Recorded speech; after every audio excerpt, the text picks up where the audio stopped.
Good morning, Jon Krupnick from Fort Lauderdale in Boulder, Colorado. We have 11 grandkids, 6 of them in Boulder, and that's the reason I'm here. We were visiting them, and it's an only 7-hour direct flight from Denver to Honolulu, and that was just too tempting not to include this on the program. But my son-in-law, who gives me a pretty rough time, he said, "Oh God," he said, "I feel sorry for the man that's going to have to sit next to you for 7 hours when you're loaded to give a talk." And I said, "Oh, I won't tell him anything about Pan Am." Well, if any of you know Dr. Randall Sakamoto, anybody know him? Randall Sakamoto, he's an ophthalmologist here in town. He is now an expert on the Pan Am flying boat. He bought 2 books and 4 posters for his office.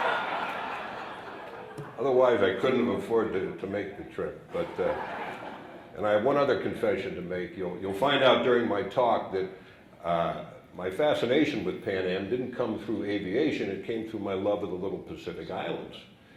And back in 1992, my wife and I took 4 months off and went to just about every Pacific island that had a landing strip. And I said one day, I'm going to get a tattoo. Well, of course, my wife isn't delighted about that because all the grandkids will say, "But Papa has one," you know. So I've worn this fishhook ever since I went to the South Pacific in '92. And I had a couple of days in Maui about a month ago, and you get to a certain age and you say, "The heck with it, you know, it's my turn. I'm just gonna do it." So, we have a lot of oceans and years to cross, so we better get started. And before we move on from this image, I have to share how special it is. It's a fantasy piece. It never existed. Never were these 3 planes together, to my knowledge, at one time. But they are the Pan Am Clippers that united the Pacific Rim. And I commissioned this painting by a marvelous muralist who lived in Fort Lauderdale, who did aviation art that was given to George Bush. And in this wonderful picture with the Oakland Bay Bridge in the background, we have the Sikorsky S-42 circling overhead. This is the Martin 130, and this is the famous China Clipper. And it's taxiing in from the left. And then the mighty B-314 taking off. And it's just a stunning image. The original is in my office. And I had that done, and that led to doing some posters and eventually to a book and the whole thing. So this story is really told in these 3 planes and how they made it across the ocean. This kind of fits into what Don was saying. This is an image that Pan Am commissioned to tie the Clipper airplane to the Clipper sailing ships of the past. And it's a classic, an iconic image that you'll find in all kinds of forms in Pan Am advertising and in memorabilia. But who has inspired 8 reunions or organized them other than Don Cooper? So,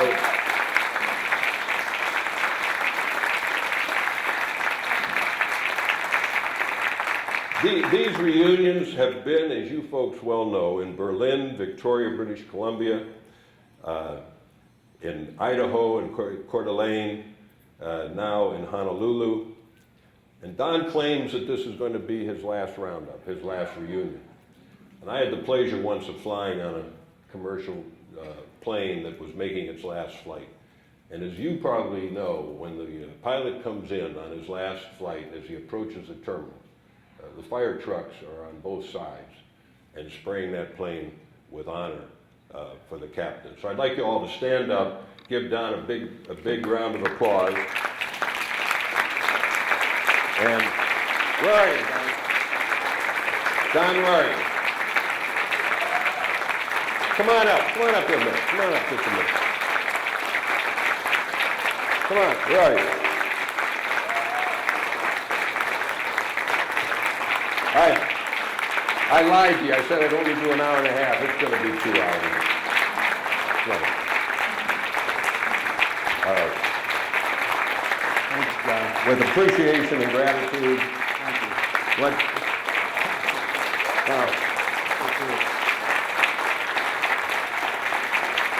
before you leave, though, Darlene Laster has been my guardian angel, gotten everything set up for me. When I was here a month ago, she picked us up, took me everywhere. Darlene, where are you?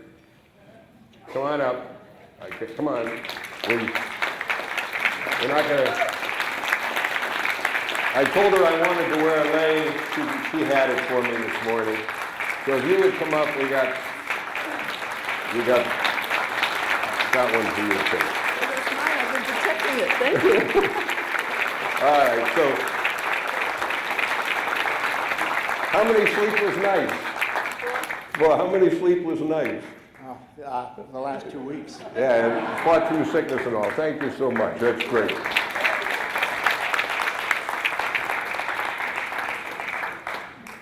Now, other people have certainly helped, and if I mispronounce it, please forgive me, but as I call your names, just stand up. Tom Carroll, is he here? Jan Geraci, are you here? Max Gurney, I've spoken to you a couple of times here. Ada Hadelson Dunn, Terry and Jim Kelsko, Gene Coeffey, Kevin and Cinda Belzer Kramer, Darlene, thank you. Marilyn Murphy, Betty Smith, Miff Salvatino, and many, many others. So these are the people that worked so hard to make this happen, and I'm proud that they allowed me to be part of it and to enjoy it with you. Now, before we start our flight, and before you put on your seatbelts, I'd like you to hear from a couple of satisfied prior travelers. And my favorite among them is Jimmy Buffett. And I tried every trick in the world to meet Jimmy Buffett, but if there's anything that a singer dislikes more than a doctor, it's a trial lawyer. And I had a hard time meeting him. And then one Friday in December, he called my house and said, "Is John there?" My wife accidentally cut off the phone. I said, "Who was it?" She said, "Well, someone called. Maybe they'll call back." She knew I'd die if I knew it was Jimmy Buffett. And he called and he said, "Hey, John, this is Jimmy Buffett." And I said, "You're kidding me." I said, "No, you're not. I know your voice." He said, "No." He says, "I'd like you to help me decorate my flying boat, the Albatross." I said, "Just so happens I'm free, Jimmy." What day is it? So I met Jimmy, and he ended up buying a bunch of stuff from me. And he owed me like $1,500, and I said, "Jimmy," he said, "I don't have it." I said, "We'll cut it up over a couple of months, it won't hurt a bit." He laughed. He said, "I'll send you a check when I get back to the office." And that's my son on the left, the emergency room doctor. I took him along to make sure I wouldn't be too uncool. He says, "Calm down, Dad, calm down." And Jimmy Buffett agreed to do the foreword for my first book was 300 pages. And I was getting more stories in, so I was going to have a little addendum. But once Jimmy Buffett agreed to do the foreword, I put it on steroids, and it's up here at 700 pages. And here's another great image. He wrote on the cover of the limited edition, "John, let's build one," which would have been fun. But here's what Jimmy said. In the foreword to the book, he says, "It's truly refreshing to be taken back in time by the pages of a book. Jon Krupnick's book gives us a wonderful glimpse into one of the great time periods in all of aviation." Then in Buffett's book, A Pirate Looks at 50, he makes this statement, which I think is really understands the significance of the flying boat. And this is what he said in the body of that book, A Pirate Looks at 50. "Flying boats are like no other machines. They were created out of the same desire to explore that drove the early pathfinders from Columbus to Captain Cook. The designers and engineers who brought these flying boats to life built more than airplanes. They created art, but their time was short. Runways built for World War II were the concrete stakes that pierced the heart of the giant flying boats. 11 years, that's all it was from start to finish of the flying boat era. And here we are today, 60, 70, 75 years later, still honoring those achievements of almost a century ago. And it's because they were romantic, they were exciting, and they were so revolutionary that they can't be forgotten. Well, I was coming home from North Carolina. I was listening to the biography of Warren Buffett, another person I admire greatly. And I found out he was a stamp collector, and I have been fortunate to own a share or two of Berkshire Hathaway along the way, against the advice of my brokers. What does he know? It's the only stock I have that actually went up in value. And so I sent a copy of my book to Warren Buffett. And you kind of hope you're going to get a letter back. You know, what are you doing it for? You sent him the book. And I said, I'm sending you this because you've looked after my money carefully. I was a stamp collector in my youth, as were you. And one of your distant cousins was nice enough to write the foreword for my book. Well, I didn't know if he was a cousin. I didn't know. But as a trial lawyer, you never let the facts get in the way of a good story. So I threw that in, you know. Now here's why I'm the luckiest guy in the world. I was born on St. Patrick's Day. If you know anything about the Chinese horoscope, I'm a dragon, a steel dragon. That's the luckiest. So between St. Patrick's Day and the steel dragon, I've had good luck. This letter was sent to Buffett, Warren Buffett, and I got this reply that the timing was everything. Here's what he said. What a terrific gift! Exclamation point. I got the letter memorized. Just started looking at it, noted your good-looking family, and I know it's going to give me hours and hours of enjoyment. Paragraph. Yes, I did collect stamps in my youth when I was much poorer than I am today. Nothing much of note, but I do have one cover. See, that's collector's talk, so he knew the talk. He said, I do have one cover with all three Zeppelins on it. And then to show me that he knew what he was talking about, he says the 65, the 130, and the 265. And then he put in parentheses, no, I don't have an inverted Jenny, the upside down airplane that's worth about $500,000 a stamp. Now here's where I'm the luckiest guy in the world.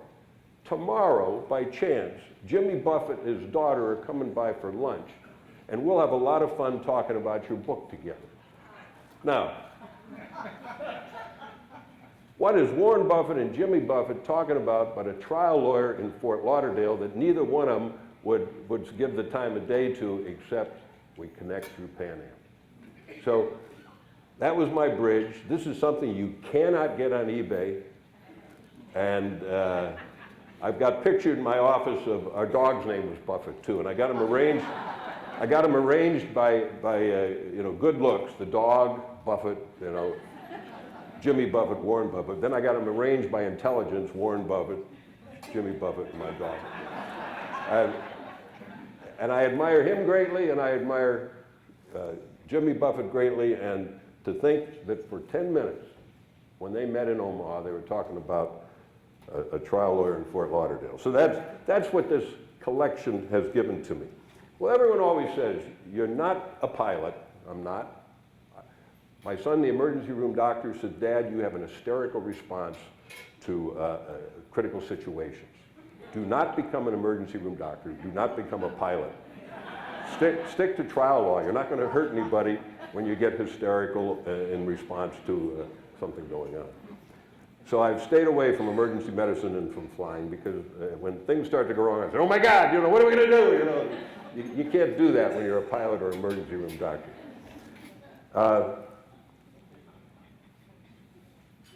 So I got into the history of Pan Am through my love of small Pacific islands. When I was 12, 13, 14, growing up in Cleveland, the football season, if you people can't remember it, ended before Christmas.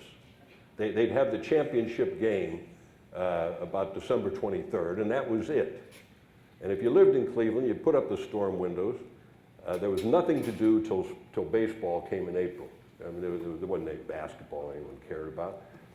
And so I'd send these postcards off to these remote islands. I'd find them in the World Almanac, Palmyra, Johnston, Canton, Wake Island, and I'd get these postcards back. Well, then you get to be about 16, you find out about girls, you find out school's a little harder. And this shoebox I had of all these little postcards I'd sent out for years and years was, you know, in the attic at home, back in Cleveland. So by this time, I've graduated college, I've gone to law school, we got 2 kids, put them to bed, don't have any money, what do? You didn't call your mother to ask her if she had them. You sent her a letter, said, do you still have that shoebox full of these postcards? And she did, and she sent it to me in Florida, so I started to do the same thing, send out letters to these islands to see what new postmarks there were. And then I started to make a little money. And there was an auction, and they had this item for sale that was from Kingman Reef. And I knew that Kingman Reef was the most remote U.S. possession in the world, claimed by a family that lived here in Honolulu as their own property. So I bid the unheard of amount of $150 at a time when I was probably maybe making $200 a week. It was a huge amount, and I bought this envelope, not because it had anything to do with Pan Am, not because it was a flight cover or anything else, but just because it filled in that unknown U.S. possession that I never thought I'd get any mail from, which was Kingman Reef. And then in the early 70s, a guy here in Honolulu was writing a book, I can hardly even say the word now, the Aerophilatelic History of Hawaii from 1910 to 1970 or something. And he wrote me a letter and he said, I hear you have a lot of envelopes from this area. Do you have any flight covers that were flown on Pan Am? And I said, I don't know. I go through and I didn't even Xerox it. I just drew a picture of this and sent it to him. And he gets all excited. He said, this is the one item that we knew should exist, but nobody had ever found one. It's an envelope on the first survey flight to New Zealand in March of 1937. And I said, well, if I have the most difficult, if I have the rarest, why don't I build a collection around it? Use that as the anchor. So I went from collecting little worthless pieces of paper from these islands to something that was highly collectible before people started to really look at these flight covers, these special envelopes that flew on the first flights for Pan Am. And the more that I learned about the Pan Am history, the more hooked I got on it. And I do have a little bit of an obsessive-compulsive personality. And once I get interested in something, I try to get everything there is about it, learn about it, organize it, do all those things. And I was fortunate because I lived in South Florida and a lot of the Pan Am people had retired there. So in my study, I learned, as all of you have already known, that there was this brash guy, graduated Yale, he was in the Flying Club during World War I. His father was a Wall Street banker. People think that he had Latin blood in him because of Juan. There wasn't any Latin. They might have had a Cuban chauffeur. It was about the only thing the Trips had that wasn't blue blood. And I think that might be where the name came from. So Juan Tripp goes to his dad's wealthy friends, the Whitneys and the Vanderbilts and everything, and he raises $300,000. And he founds an aviation corporation. It wasn't Pan Am. It was the Aviation Corporation of the Americas. And they were flying some stuff around up in New England. And in 1927, the post office announced that they were going to start foreign airmail service to collectors. That's FAM. FAM-1 was the route, you ready for this? From Key West to Havana. You could almost do it with a slingshot. It's 90 miles. So Juan Tripp says, you know, maybe there's some money in this carrying the airmail. He said, let's bid on the contract. But he wouldn't risk bidding the Aviation Corporation of America. He says, let's use that subsidiary that we've never used, that's worthless, so if we lose it, we haven't lost anything. They bid the contract with Pan Am. And they were awarded the contract. Nobody else was dumb enough to bid. Under the contract, they had to start airmail service by the end of October of 1927 or lose the commission. And it would go out for bid again. So here comes this guy, Jon Krupnick, and a sweetheart of a guy. He only had two main goals. One was world domination, and the other was destroy competition. That's all he wanted. So here's Jon Krupnick. He was, imagine, he was 28 years old in 1927. He has just bid on this contract, got to fly the plane by the end of October, and he didn't have an airplane. So he sends Ed Music down. He was a stunt pilot that would, fly at the fairs and everything. And this guy Caldwell. And down in Key West, a guy was ferrying a plane to Central America or South America, probably before they had drugs. Or maybe because of drugs, I don't know. But he begs and borrows to borrow this plane, this float plane, for a flight before the end of October so they can complete the contract. And they made it. They got the airmail delivered October 27th, 28th, I don't know the exact date. And they established FAM1, Foreign Airmail Contract number 1. Pan Am flew the mail for the U.S. Post Office from Key West to Havana, 90 miles. Within 2 years, Pan Am had stretched their routes all the way to Rio de Janeiro, all the way over to Santiago, Chile, over the mountains. And Tripp's ego was so great that he decided to hire the Michael Jordan, LeBron James, whatever name you want to put. He wanted to hire star quality, and he hired Lindbergh. The year after Lindbergh flew the Atlantic solo for $10,000 a year and stock options. Lindbergh wasn't dumb. He never had to work again. The stock options paid off so handsomely that he became independently wealthy on that one deal. And Tripp got Lindbergh to work for him because they shared the same dream of making aviation a part of everyday life. Make the planes so big that they couldn't crash, so safe that everybody would take their mother and their grandmother. And aviation changed forever because Tripp and Lindbergh came up with the specifications for flying to Europe. That's where the money was. Remember, Europe. That's where the business was. That's where the money was. So they put down the specifications. Had to be able to fly 3,000 miles, had to be able to carry a payload, had to be able to do this and this and this. And they sent the specifications out to every aviation company in America, maybe the world. They got 2 bids.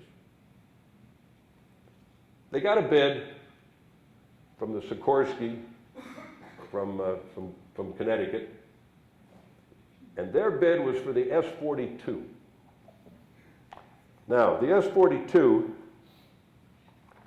remember, they had to fly to Europe. It had a range of 1,200 miles. Well, it's 3,000 miles to Europe. That's an awful long way without, oh, no problem. We'll just take rubber bladders, we'll put them in the plane, we'll load the plane with rubber bladders, and we'll put 1.5 times more fuel in the rubber bladders inside the plane than we have in the tanks. So it's really got 3,000 miles of range. But imagine riding in a plane full of rubber bladders full of gas that stunk to high heaven. But that's what Sikorsky offered, and for the princely sum of $240,000 each, It had a range of 1,200 miles, could carry 32 passengers and a crew of 5. But with the onboard fuel tanks, it could get you to Europe. Big deal. No people, just the crew, you know, they're not going to make a lot of money. To put things in perspective, first of all, we're in the depth of the Depression. And secondly, the most expensive plane being built at that time was $50,000 for a DC-2. So here they were offering a Sikorsky S-42 for $240,000 compared to the $50,000 for a DC-2 they were flying domestically.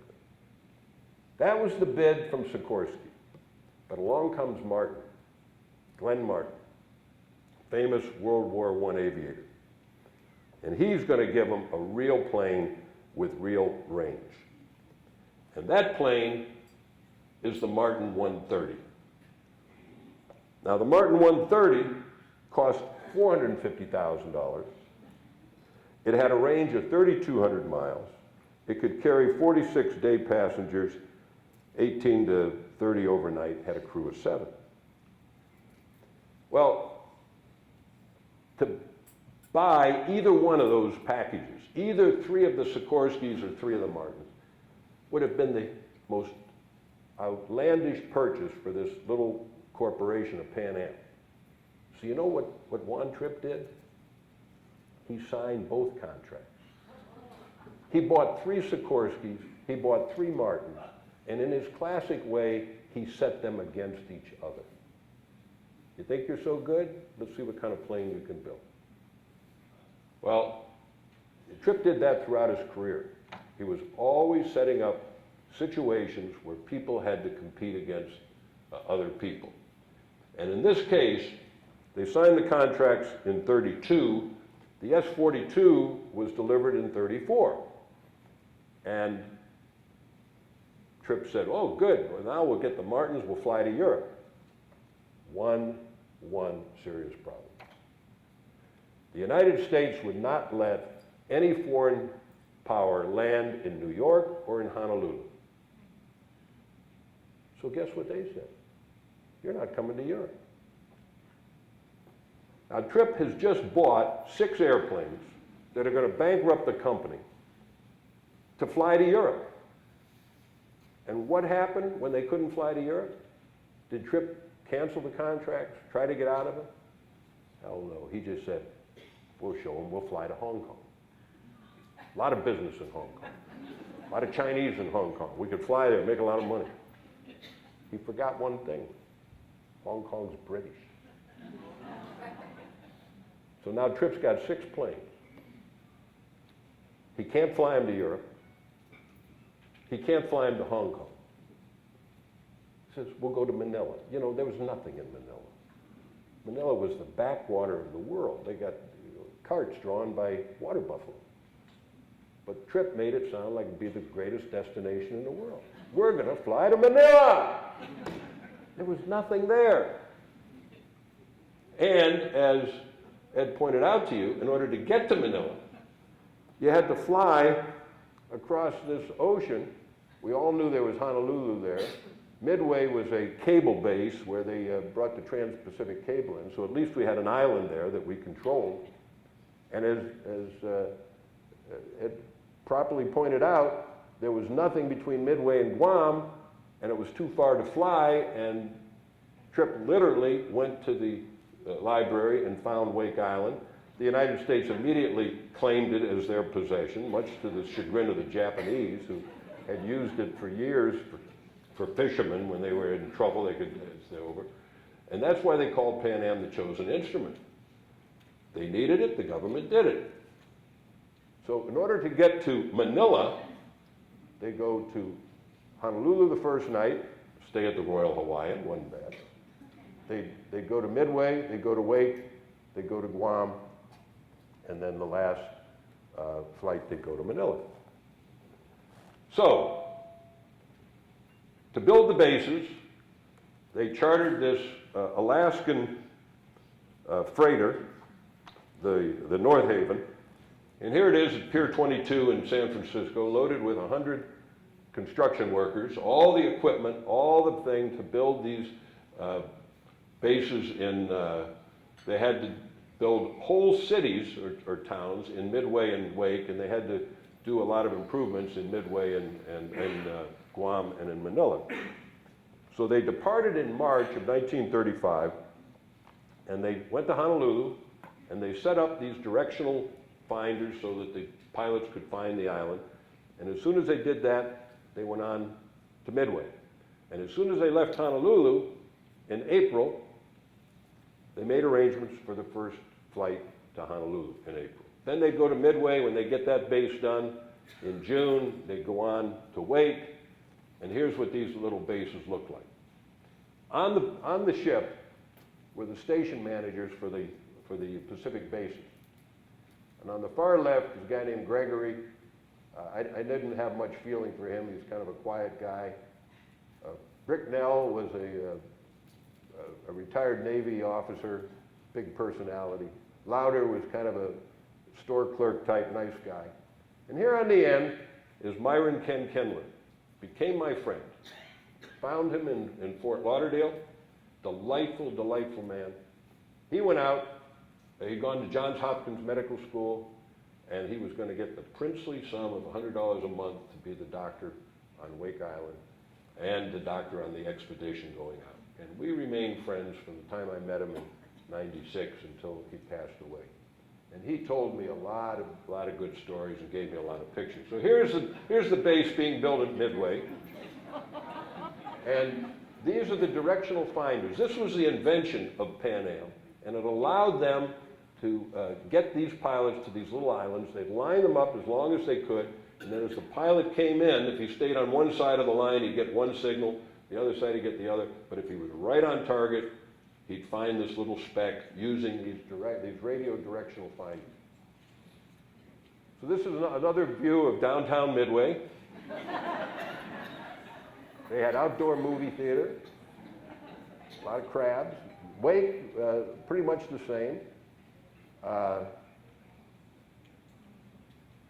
This is what healthcare looked like. This was universal healthcare in Wake Island, 1935. Nothing for nobody. I didn't want to leave that. Dr. Kindler would do his examinations here. The radio tower was there. If it was something intimate, they'd pull the curtain. If it wasn't, you were just there. So, and he told me a lot about the life, and he was just a wonderful, wonderful guy. In fact, I'll get to him later. So here's my next friend, Harry Candidate. When I first started collecting, I said these pilots had retired to South Florida. So I called Harry Candidate up and I said, Harry, I'm starting to get interested in this Pan Am history, and it seems like you played a really interesting part in it in the beginning. Could I come down and talk to you? For some reason, he wasn't afraid of trial lawyers. He said, come on down. And I went down, and he was an old guy, probably 5 years younger than I am now. And we went through all these wonderful letters that he had saved. He was a junior. He was only 23 years old, just been married.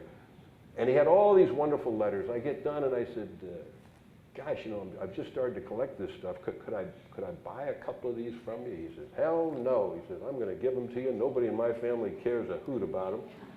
And I said, Harry, I promise you, one day I'll write a book, and your role with Pan Am will play an important part in that book.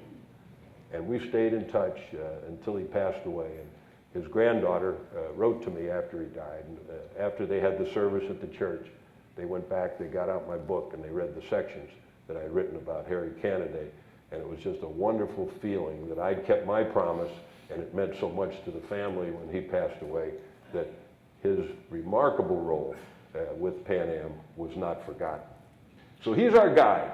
He did all 4 of the survey flights, and we would talk every couple of months, and I just loved the guy. So here's the first survey flight in April of '35. Remember, the construction boat went out. They put these directional finders over on Diamond Head, right underneath Diamond Head, and when they were ready, they brought it out. Now, this is a very special picture. You can see how open Diamond Head was. It's signed by the entire crew. And this is what I like, about the things I collect. They've got the human hand. They could probably get DNA off of that at this point. But music was such a stickler. When they completed this 18-hour flight, and the guys had been sitting in this plane full of gasoline. Remember that, this thing was loaded with gasoline. And he made them shave and put on a fresh shirt. He circled, he wouldn't land until they were ready. And then when they landed, they'd come off looking like it was just, you know, walking the park, oh, nothing unusual. And here they, you know, been flying for 18 hours. On the return flight, they hit headwinds and literally landed with only fuels in the tank. So it could have been an absolute disaster. But to the world, it was just a cakewalk. It was nothing. Here they are at Ford Island. Look at those stylish swimsuits bringing in the plane. Here's, yeah, okay.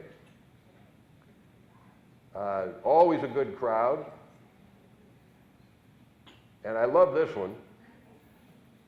Here is Clarence Young, right back here.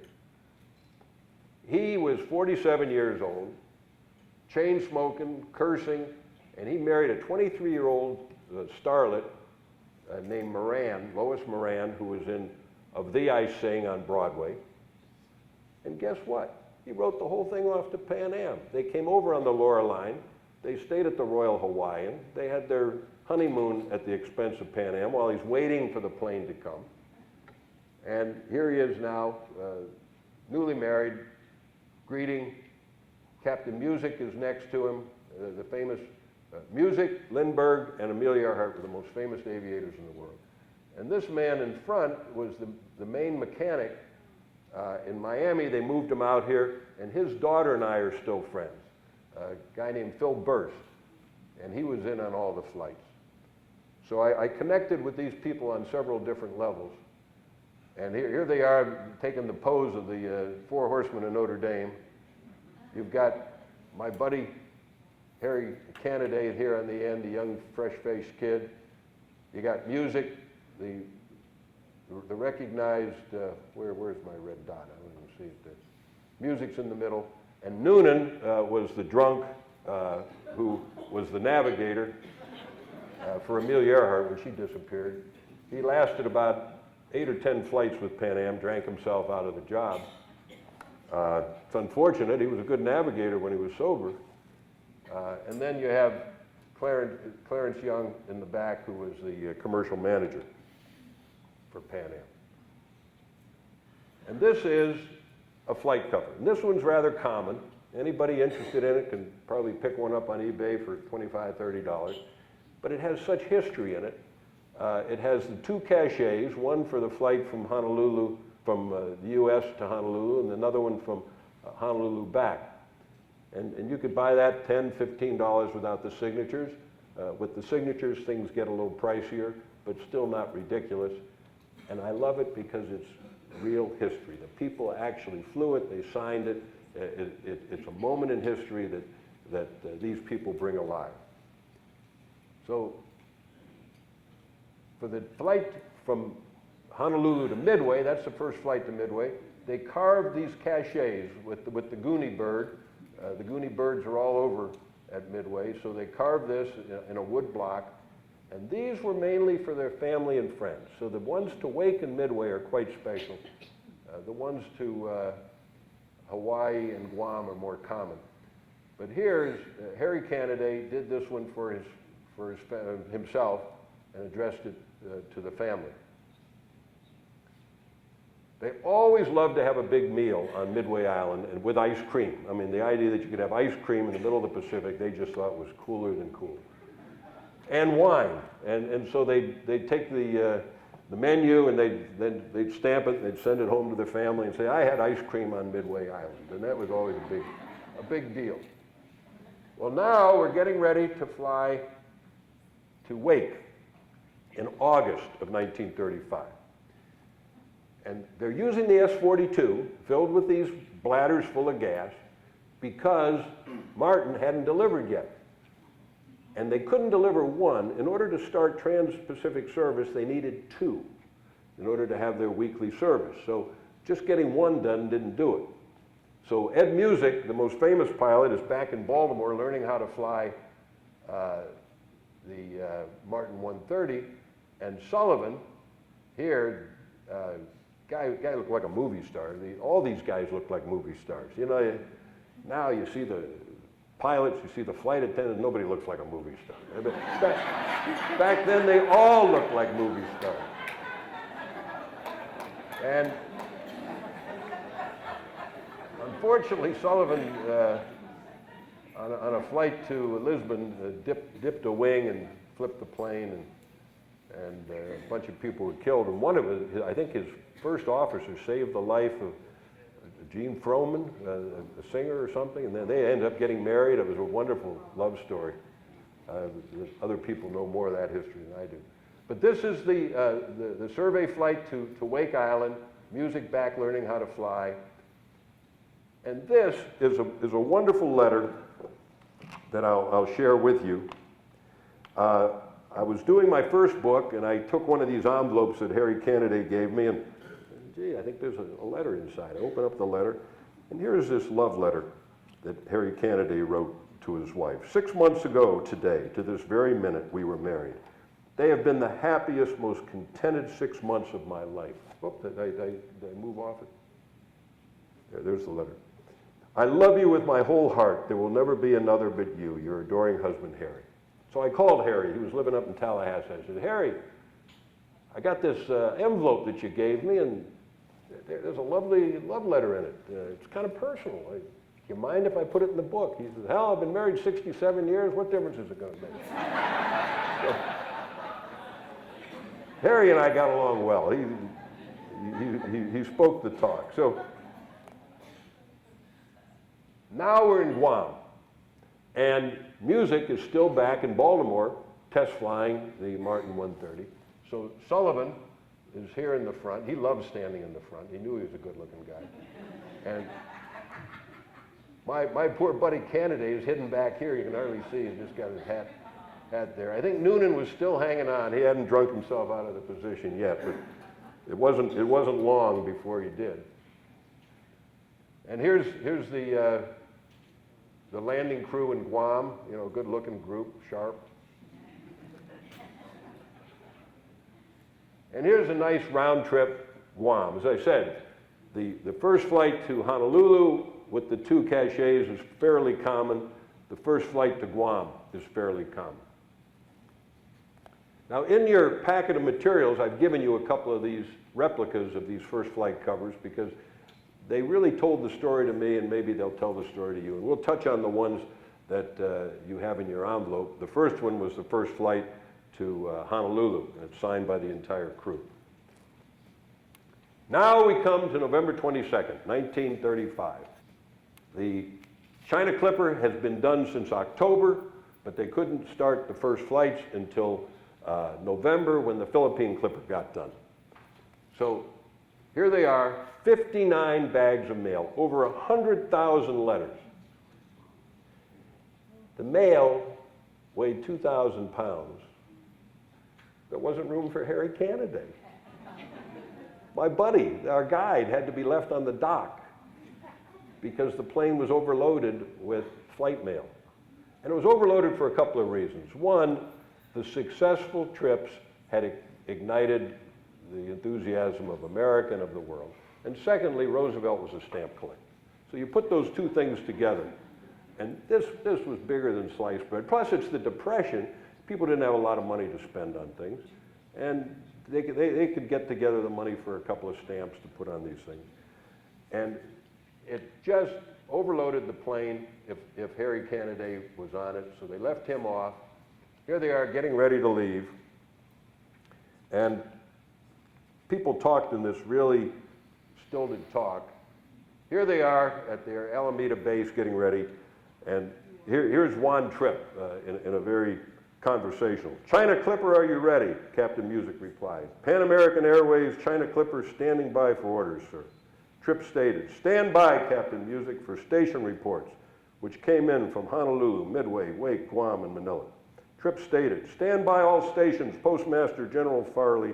I have the honor to report, sir, that the Trans-Pacific Airmail is ready to inaugurate mail service of the United States Post Office from the mainland across the Pacific to the Philippines by way of Hawaii, Midway, Wake, and Guam. China Clipper prepared to depart. Now remember, this is 8 years after Lindbergh flew the Atlantic alone. It's 8 years after Pan Am was founded with a borrowed airplane, and it's in the depths of the Depression. They were told they couldn't fly to Europe. They were told they couldn't fly to Hong Kong. And here Tripp is celebrating a great accomplishment because he wouldn't give up. So the man had his weaknesses, but he sure had his strengths. He had a belief that aviation would change the world, and he was going to be the man to do it. So they took off. Boy, did they take off. Overloaded. Heading for the Oakland Bay Bridge under construction. Couldn't get enough altitude to clear it. Oh my God, there's cables hanging down. Can you see those cables? They're total disaster. 6 or 8 planes following thought it was on purpose. So they followed through underneath the Oakland Bay Bridge. This could have been the shortest trans-Pacific flight in history. And I guess Tripp deserved some good luck at that point because they got through, and those wires are very, very hard to see. Even on this picture, you can see them here. They're all hanging down everywhere. Well, the next bridge is the Golden Gate under construction. Things were booming. They were buying their way out of the Depression, building bridges everywhere. We haven't fixed those bridges since then, you know. And that's just one of the towers coming up. And this is leaving San Francisco Harbor, San Francisco Bay. Here we are. We've made it to Pearl City, Honolulu, paradise, after only a 20-hour flight. They pick them up in station wagons. They take them down to the Royal Hawaiian. They give them a good night's sleep, and they get them up at 4 o'clock in the morning to get on the flight to Midway. But here's the crew. And, I mean, I got one lay. Look how many lays those guys got. Darlene, did you have anything to do with any of that? This I love. I have, just for you people, been able to secure VIP seats at the arrival of the China Clipper. And here's what your card says. It's all in your envelope. I'm only kidding, it's not there. You're cordially invited to be present to welcome the China Clipper on its first landing in Hawaii, inaugurating Trans-Pacific Airmail service of Pan American Airways on Saturday, November 23rd, 9:35 at 8:30 a.m. at the new operating base, Pearl City Peninsula, midway between the yacht club and the ferry landing. Plane due to arrive at 9 a.m. Present this card to reserve section. So you're all very fortunate to be in the VIP section. Here is the moment of touchdown in Manila. And it was 59 hours of flight, 5 days versus 3 weeks by ship. I love this picture. This is the welcome. That means welcome in Spanish or Filipino. And when I spoke in San Francisco on this about 8 years ago, not a young woman kind of my age, I guess, kind of a good-looking woman, my age. She came up and she says, "That's my sister and I right there in the picture." And I got the biggest kick out of that, and she gave me a set of postcards that her uncle had sent her on the trip. But that's the kind of fun I've had with this hobby. Those 2 little girls, one of them showed up at my talk. When I spoke in San Francisco to a group probably 10, 12 years ago, I said, how many of you either flew on the Clipper or were working for Pan Am when they were flying the flying boats?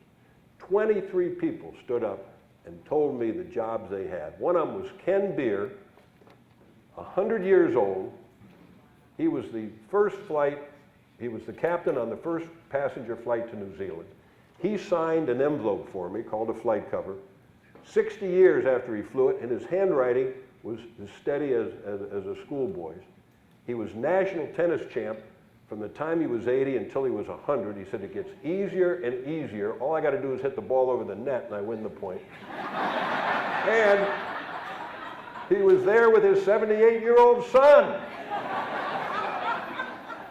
And I just love the guy, Ken Beard. I mean, they just were wonderful, wonderful people.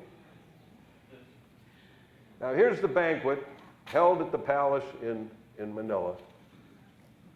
And in the back you can see they got the crew and they got the word China Clipper. Now, I've handled this picture dozens of times.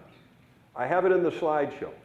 On the flight out, sitting next to Dr. Randall Sokamoto, I said, hey, Randy, he's my buddy now, you know, we've been traveling together. I said, Ed Music signed this picture. I got to go back and look at my collection. I never knew that my collection had this picture signed by Ed Music, who was also at the luncheon. So that's how you find little things that make it interesting. Here's a great letter written by one of the crew members to his family. And all it basically said was they've given us a wonderful welcome. He got the flight crew to sign the envelope. He got the flight crew to sign the letter. And imagine how proud a son would be to, here's what he said. Dear Mom and Dad, just a note in a first flight cover to say that we had a splendid trip and reception banquet and all that on the way out. They mobbed us here and we just had lunch with the president and I have to go to a big banquet at the palace tonight. All my love, Chan. And I forget he was the first engineer on the flight. Now here's a couple of really special items in my collection. On the left is the hub of one of the propellers of the China Clipper, engraved to Tim Young, the 3-year-old son of the commercial manager, with the original lampshade. It's one of these acetone things. And I have a little museum my son designed in my home. And that's the propeller hub. This is the propeller tip that was given to Clarence Young in 1943. And what's remarkable about this, it's got the name of everybody who was important in the first flight. Ed Music, Kennedy, people that had been dead 6 years signed this for him.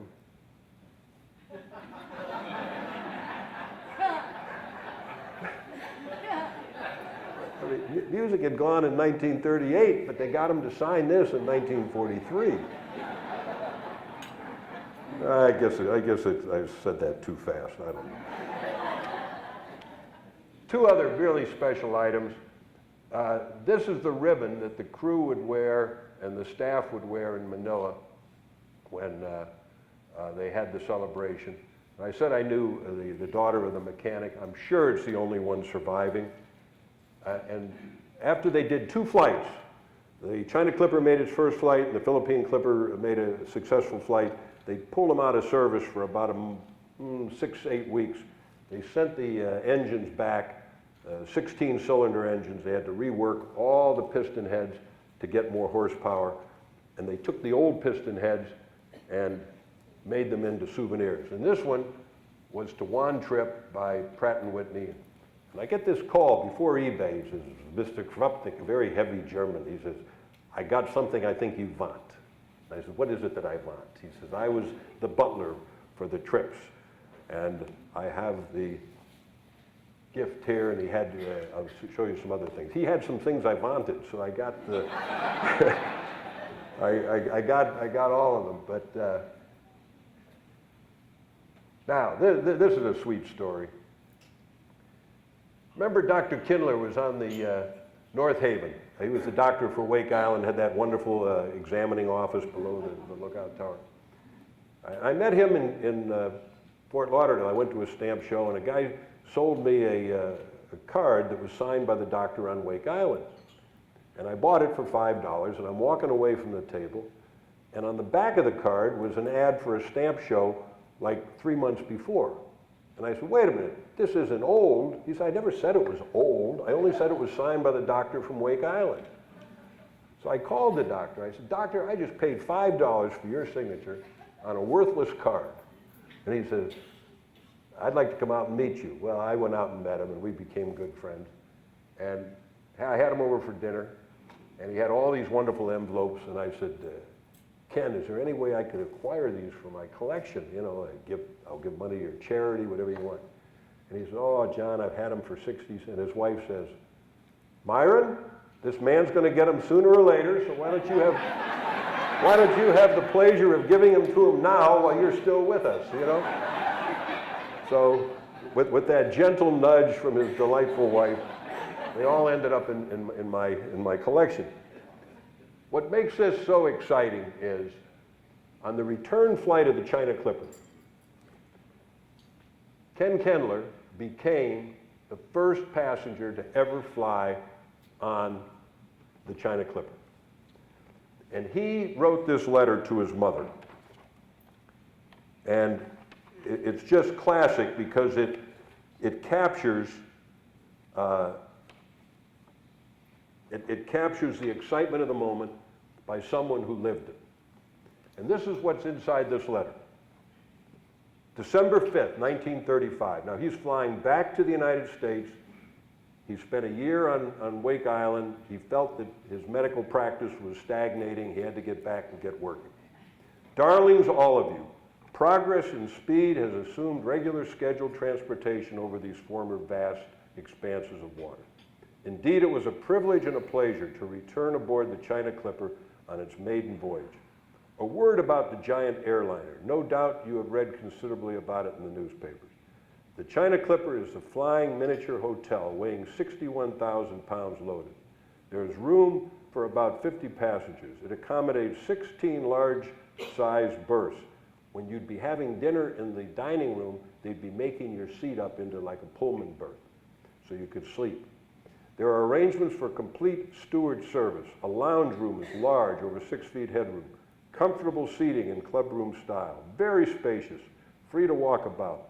Noise of the motors diminished to a hum, so conversation is easily carried in a voice not much louder than normal talk. So the great history-making period is about over. Regards to all. Love, Ken. So he flew back, but one trip wasn't done. He had not gotten to Hong Kong. So he devised a VIP trip using, and this is another thing the butler gave me, the passport. You'll love this, ladies. In 1936, a woman didn't carry her own passport. She was added to her husband's passport because single women did not travel without their husbands. So she was on that. But Juan Trippe devised a VIP trip, not to fly to Hong Kong, but to fly to Macau. I mean, you think Manila's nothing, Macau's less. But here they are landing in Macau, telling Hong Kong we're going to move our base to Macau.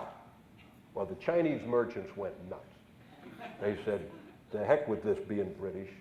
You're welcome in Hong Kong. So Trippe did the same thing. He played Macau off of Hong Kong. Hong Kong took the bait, opened the doors. They said, the heck with England. They're going to let Pan Am fly to Hong Kong.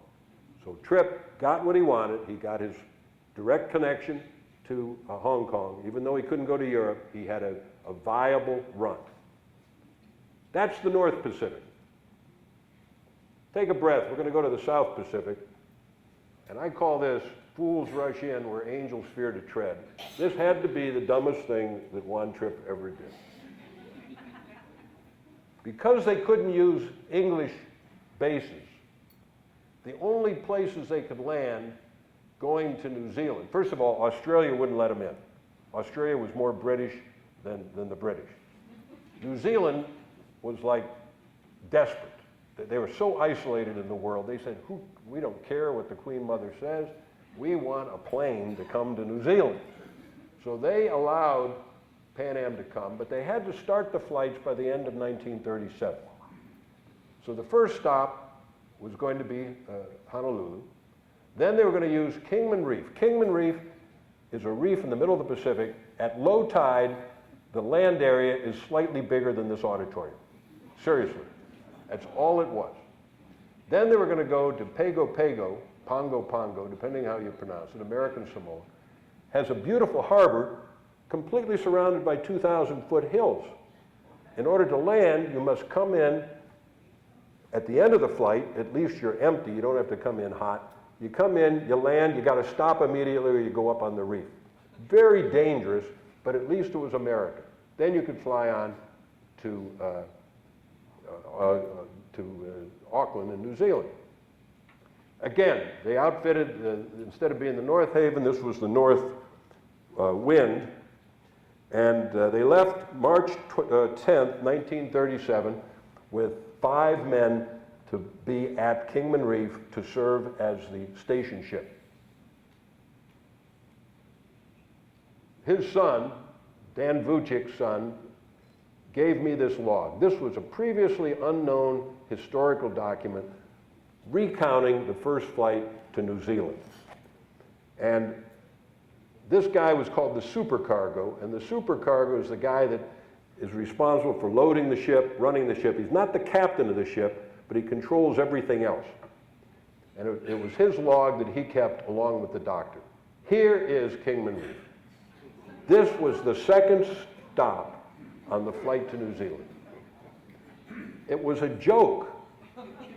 The idea that you could have regular service through Kingman Reef is ludicrous. I mean, this is what it looked like. That's Dr. French. Now, here's one, we colorized it, you know, just to show you, but those are the 5 guys, and there's a photographer. That was the whole station. Now, they left March 10th. Now, here's Pago Pago. You got to come in over these cliffs, drop to the water, then you got to stop it. It was going out before it gets to the reef. Then you turn around, you come back, and you go to the dock. This was stop number 2. And they put together the best crew, Captain Music, Canaday, and the purser, who's become important later on. I'll tell you why he becomes important. But this was the top-notch crew to fly this ridiculous route. And the reason Tripp wanted to do it is because the British were coming the other way around on Imperial British Airways. And he did not want the British to get to New Zealand first. He wanted to be there first. So again, this is the S-42. This is the one with the 1.5 times more fuel inside the plane than in the fuel tanks. They got rubber bladders. They're landing in this ridiculous Kingman Reef. And here's the flight from hell. This is the flight that was too much for music. And I'll show you some of the, okay. They landed in a torrential downpour. They had to get out into boats and go to this ship that is rocking. And here's what that log, you remember that log I showed you when I jumped ahead one? That log I showed you. Here's what the doctor wrote. It's noon. We realized the plane would arrive in a short time. At this time, they're having rain squalls.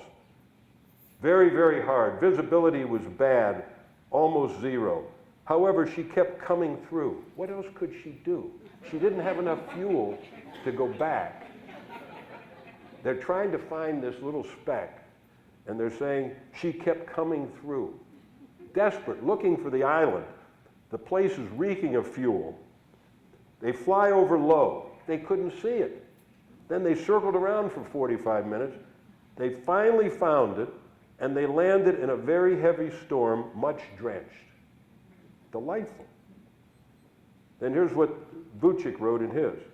The accommodations on this freighter are poor. We did our very best to satisfy the flight crew, the boys who deserve the best, sturdy navigators of the air and plucky pioneers. I surrendered my humble little cabin to Captain Music.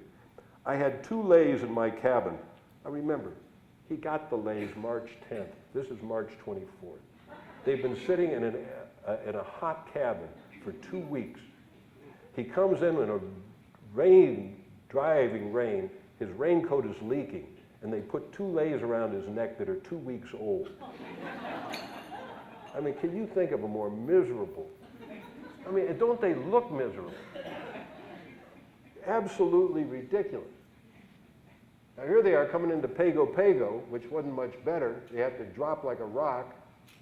You taxi up. Anyone ever read Somerset Maugham's Rain? It's a novel. This is the Sadie Thompson boarding house that plays a prominent role in the movie Rain. And this is where the Pan Am crew stayed.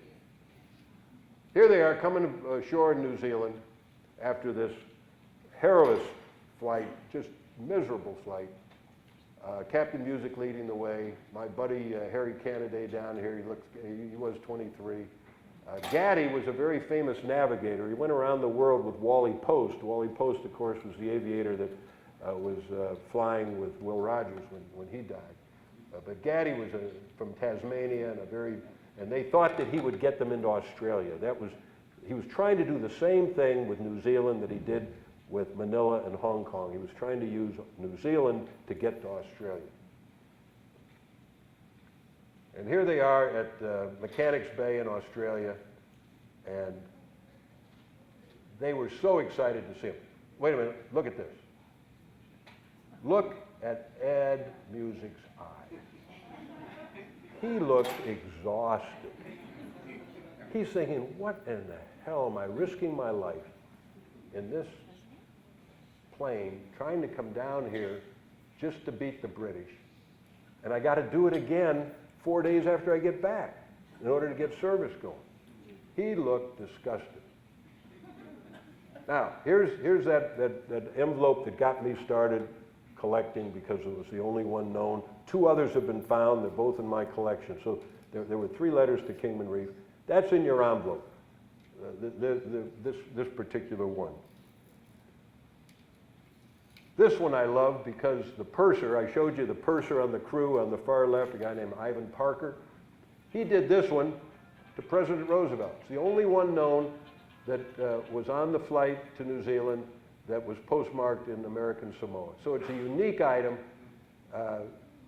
In my mind, it's priceless for its historical content. Had what they called a cachet that is not seen anywhere else. Just a great item.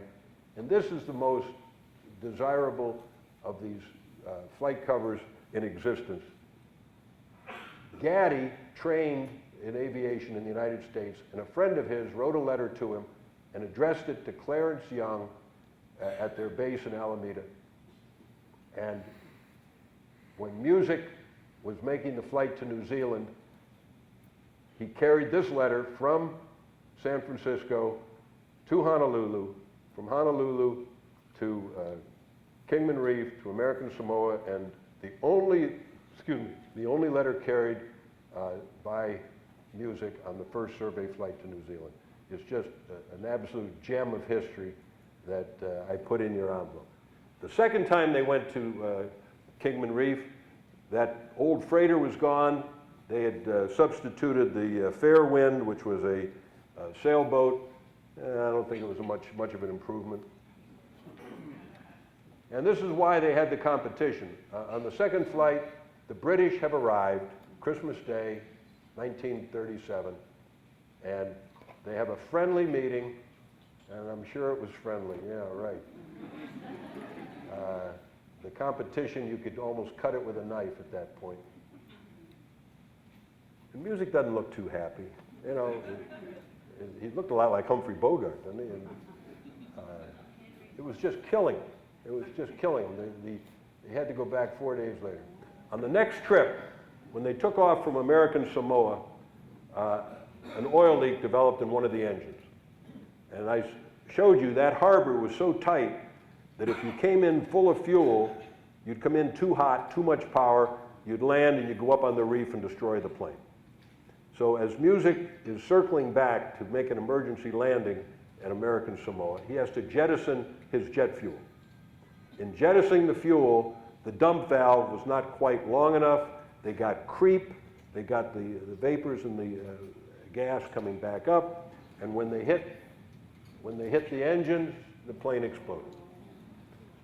And it was about 10 miles from Pago Pago, but he hadn't dumped enough fuel yet.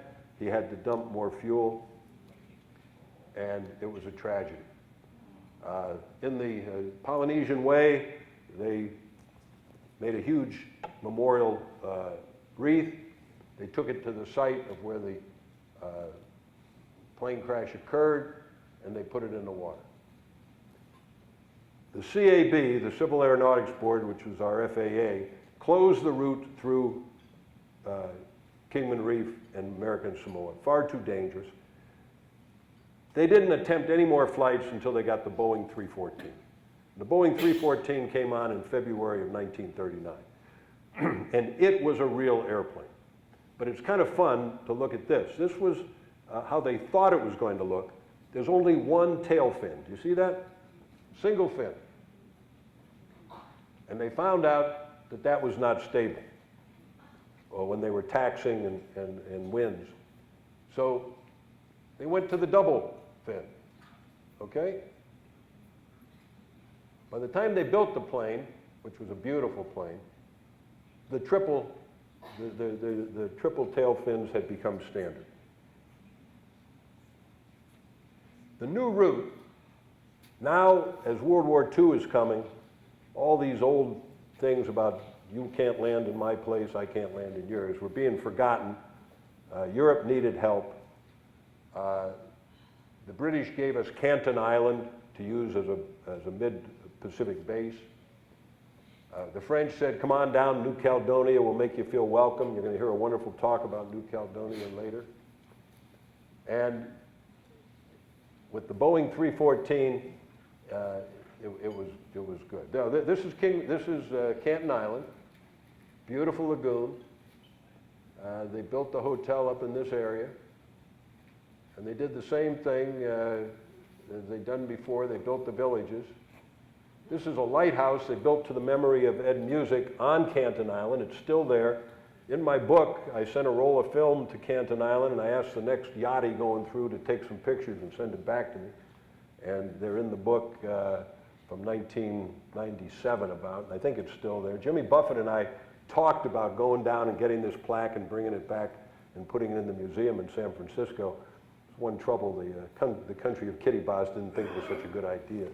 So we didn't want to get in trouble taking that. This is New Caledonia. The base was out here on this island, and this was a French provincial town. Didn't have a first-class boarding house. So, you know, what Jon Krupnick did, I'll show you. Here's the base before they fixed it up. Here it is after they fixed it up in New Caledonia. This is Canton Island again, back on Canton.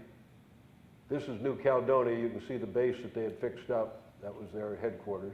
And there's the plane on one of their survey flights before they started passenger service. Jon Krupnick bought the yacht, Ladonia, which was owned by Cyrus Curtis, who was the publisher of Saturday Evening Post. And they built small cabins on the top for the crew, and the passengers had the run of the luxurious cabins. And if they had 4 passengers, you know, that would be a lot. And here they are making the first flight in the Boeing 314, 11-man crew. Think about what you have now, how big the crews are. This is the VIP flight. Some of the people you recognize, Clarence Young, who's there. He was still the commercial manager. He was for 25 years. Gaddy, the Tasmanian, who never did get them to Australia. Australia never buckled. Never buckled. Here they are in Mechanics Bay, a rare color picture. This is the extension of routes to Singapore, May of 1941. The war is getting close. One letter said, you people don't know how bad it is, but we're involved in a real war out here. That was the Captain Burroughs on the first flight to Singapore, which was highly successful. They only added one more first flight before World War II, and that was a stop at Fiji. And they went to Fiji so that they could refuel and carry more freight. With the oncoming war, a lot more freight was being carried between these different countries, and it wasn't that they had hoped to maybe get 10 passengers from Fiji a year, and I think they got 10 the first flight, so they were surprised there was any service.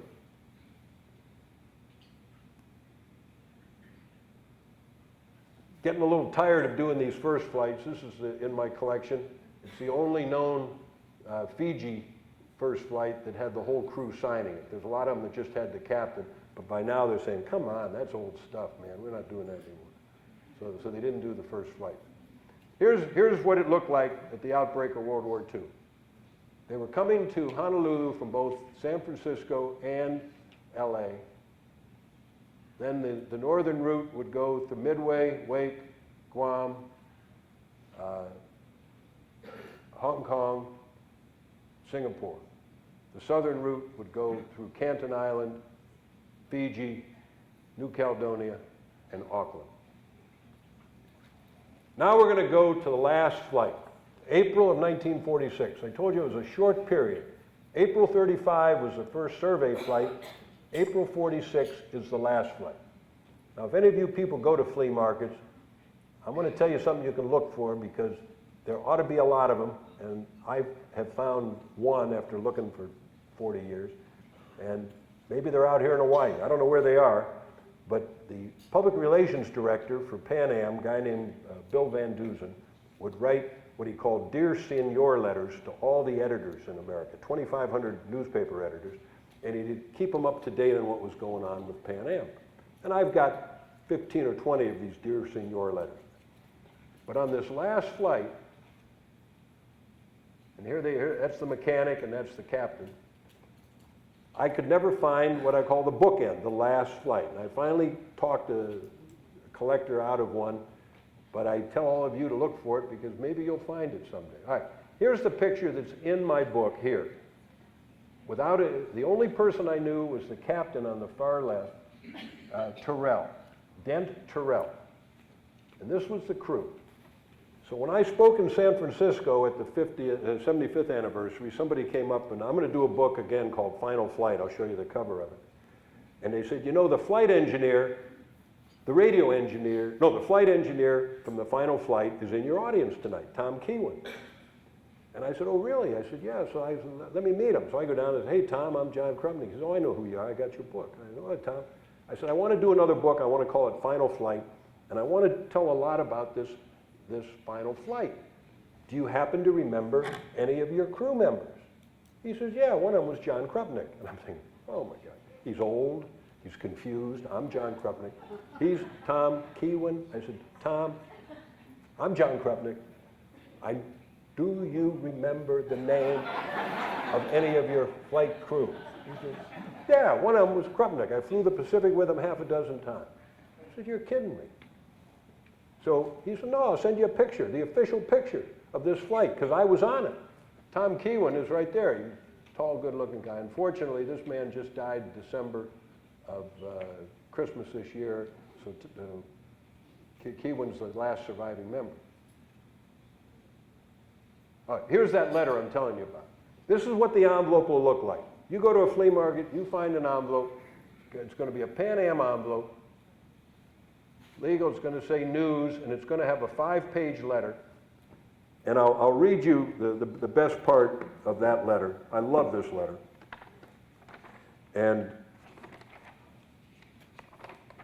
this will pretty much close my talk, but I've got to read this because I think it's so wonderful.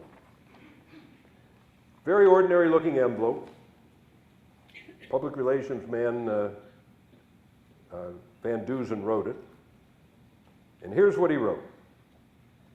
We couldn't let these grand old ladies pass out of the picture without a little visit. We're going to miss them.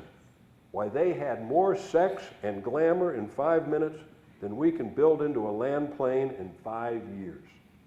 From the flying man's side, we're losing something too. These boats made America first on the airways of the world. We can't very well, and we shouldn't forget. They contributed a chapter in the annals of flying that'll still be thrilling reading for generations to come. And this proves that what they did is not forgotten. They bred a new breed of airmen who talked and thought and worked in the logo of the sea air. They left an indelible mark, and they'll take with them some of the glory, some of the sense of accomplishment, some of the excitement of the first, some of the thrill of man against the sea, some of that bold adventure of explorer and pioneer. Yes, some of the faith and the hope and the courage of all those who fly. So hail, old-timers, hail and farewell, William Van Dusen. And when this plane landed, after a 16-hour flight from Honolulu, the Connie was standing by and completed the flight in 9 hours and 9 minutes. So they went from 16 hours in the flying boat to 9 hours with the land plane. But you're not done. I got a homework assignment for you. Pay attention. This is going to be my next book, if I have enough fuel in the tank to do it, Final Flight. I have actually paid a royalty. First time I paid a royalty to use pictures, I just use them and hope I don't get sued. This one I actually paid for because I knew Saturday Evening Post would sue me. That's a cover off the Saturday Evening Post, exactly as it is. We have put in the language, Pacific Pioneers in Final Flight. But it's a wonderful picture of the China Clipper flying out of the wing of an eagle, 1938 cover, and that's in my collection. That's going to be the cover of the next book. And Final Flight's going to be in it. Here we colorized the picture with all the names. This is what Tom Keewan gave me. Here's Jon Krupnick, right on the end. He looks exactly like my cousin. I'm sorry to say most of them look like movie stars. My cousin looked like my cousin. And his son, who I'm good friends with, who's also named Jon Krupnick, thinks that looks exactly like his dad. His dad's name was Jim. But the census, after 72 years, they release all the confidential information. So conceivably, somebody out there who's good on research can find out in the 1940 census who this Jon Krupnick was who flew for Pan Am. And if any of you do, I've given you my contact information 18 different ways, all those little cards and everything, hoping if you have something interesting to sell or something, you know, whatever. But if you can figure out who this guy is, because Krupnick's a name, like a lot of names, it came from Ellis Island. We don't know, you know, where it came from. And my dad was Jewish, my mother was Catholic, you know, I'm whatever, I'm Irish, I'm everything.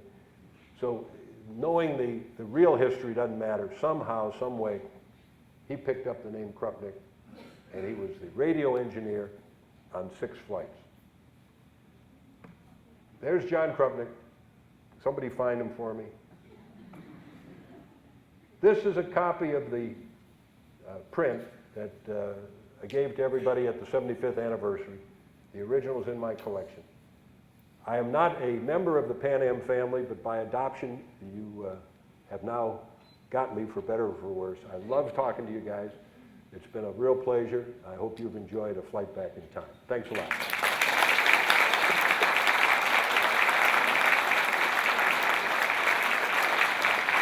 John, hang in there for a couple minutes.